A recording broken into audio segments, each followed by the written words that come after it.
ఆదికాండము 9వ అధ్యాయము. మరియు దేవుడు నోవాహును అతని కుమారులను ఆశీర్వదించి, మీరు ఫలించి అభివృద్ధి పొంది భూమిని నిండింపుడి. మీ భయమును మీ బెదురును అడవి జంతువులన్నిటికీ, ఆకాశ పక్షులన్నిటికీ, నేల మీద ప్రాకు ప్రతి పురుగుకును, సముద్రపు చేపలన్నిటికీ కలుగును. అవి మీ చేతికి అప్పగింపబడి ఉన్నవి. ప్రాణము గల సమస్త చరములు మీకు ఆహారమగును. పచ్చని కూర మొక్కలనిచ్చినట్లు వాటిని మీకిచ్చి ఉన్నాను. అయినను మాంసమును దాని రక్తముతో మీరు తినకూడదు. రక్తమే దాని ప్రాణము. మరియు మీకు ప్రాణమైన మీ రక్తమును గూర్చి విచారణ చేయుదును. దాని గూర్చి ప్రతి జంతువును, నరులను విచారణ చేయుదును. ప్రతి నరుని ప్రాణమును గూర్చి వాని సహోదరుని విచారణ చేయుదును. నరుని రక్తమును చిందించు వాని రక్తము నరుని వలననే చిందింపబడును. ఏలయనగా దేవుడు తన స్వరూపమందు నరుని చేసెను.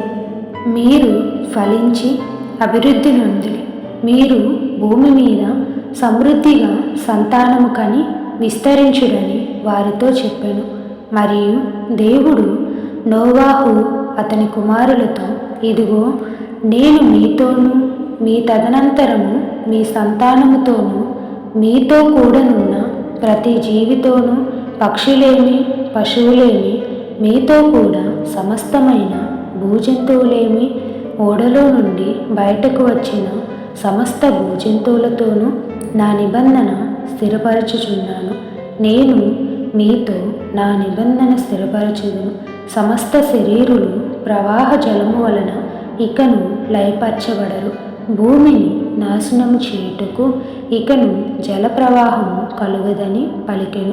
మరియు దేవుడు నాకును మీకును మీతో కూడనున్న సమస్త జీవరాశులకును మధ్యను నేను తరతరములకు ఏర్పరచున్న నిబంధనకు గురుతు ఇదే. మేఘములో నా ధనస్సును ఉంచితిని. అది నాకును భూమికిని మధ్య నిబంధనకు గురుతుగా నుండును. భూమిపైకి నేను మేఘములను రప్పించినప్పుడు ఆ ధనస్సు మేఘములో కనబడును. అప్పుడు నాకును మీకును సమస్త జీవరాశులకును మధ్యనున్న నా నిబంధనను జ్ఞాపకం చేసుకొందును గనుక సమస్త శరీరులను నాశనము చేయుటకు అలాగూ ప్రవాహముగా నీళ్లు రావు. ఆ ధనస్సు మేఘములో నుండును. నేను దాన్ని చూచి దేవునికిని భూమి మీదనున్న సమస్త శరీరులలో ప్రాణము గల ప్రతి దానికిని మధ్యనున్న నిత్య నిబంధనను జ్ఞాపకము చేసుకొందునని. మరియు దేవుడు నాకును భూమి మీదనున్న సమస్త శరీరులకును మధ్య నేను స్థిరపరిచిన నిబంధనకు గుర్తు ఇది అని నోవాహుతో చెప్పాను. ఓడలో నుండి వచ్చిన నోవాహు కుమారులు షేము, హాము, యాపేతను వారు. హాము కనానుకు తండ్రి. ఈ ముగ్గురు నోవాహు కుమారులు. వీరి సంతానము భూమి అన్నంతట వ్యాపించెను. నోవాహు వ్యవసాయము చేయనారంభించి ద్రాక్ష తోట వేసెను. పిమ్మట ద్రాక్షారసము త్రాగి మత్తుడై తన గుడారములో వస్త్రహీనుడుగా నుండెను. అప్పుడు కనానుకు తండ్రి అయిన హాము తన తండ్రి వస్త్రహీనుడై ఉండుట చూచి బయటనున్న తన ఇద్దరు సహోదరులకు ఆ సంగతి తెలిపెను. అప్పుడు షేమును యాపేతును వస్త్రమొకటి తీసుకొని తమ ఇద్దరి భుజముల మీద వేసుకొని వెనుకకు నడిచి వెళ్ళి తమ తండ్రి దిశములను కప్పిరి.